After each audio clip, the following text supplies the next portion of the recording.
We have in today another Amiga CD32. This is very similar to the 1200, but made more as a games console than a computer.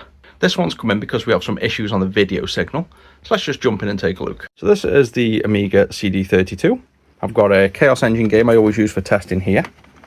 And it came with just normal composite output and S-video as standard, as well as some expansion ports for sound and memory, I believe it was. And when we flick the switch on the back, for those of you that use Amigas, you'll remember this kind of grey boot up screen, so you'll get a hint that it's basically an Amiga. And the issue we've got here is this colour's wrong, so the chrome is out of sync. And it becomes more evident when you put the games on.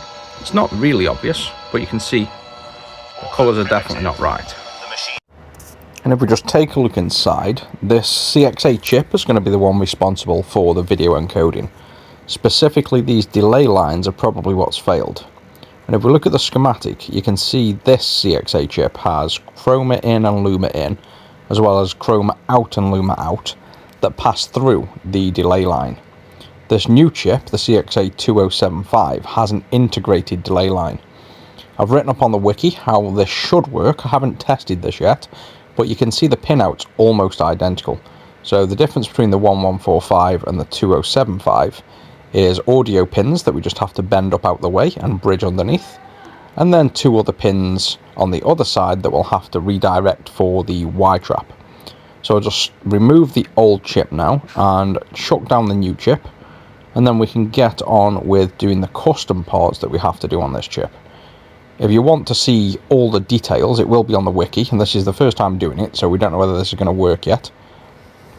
We need to just bridge under the board here, the audio in and out, to loop them back on themselves. We need to remove R222 and R221, so I'm just going to move them to the side to keep them on the board if the customer ever wanted to restore this.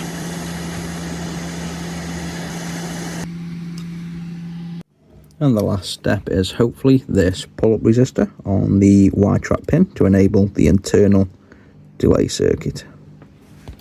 And with that all connected, we get no video output. So we've obviously overlooked something. And if I scroll down the datasheet and read some example uses of the internal trap, I think I've overlooked this fact here. The Y-trap isn't just a pull-up resistor. You set it to 3.32K for NTSC. And you scroll down to PAL, you set it to 2.61.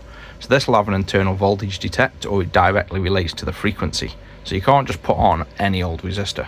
So I've changed this to a 2.4K, so it's close enough to 2.6 hopefully. Now let's give that a go. Oh, there we go, looks like we've got video. And do we have the correct colour?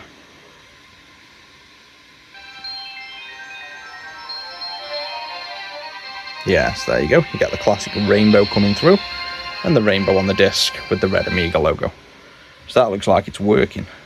So the only thing that I didn't really notice or add to the wiki is this resistor. So I'll now update the docs to state here, instead of just a 4.7K, that's actually specific to the frequency. Other than that, it looks like all the information I've written is accurate and correct. There's tons of retro consoles that use the CXA1145 and have these issues. There's the Atari Jaguar, that I've actually got one that's dead due to a delay circuit I can now update, and there's tons that use this chip. So if you want to do this update, you just have to generally know the circuit to make sure you recompensate for the line drivers on the output, and you can do a swap like this. In time and space created a bizarre machine, the Chaos Engine.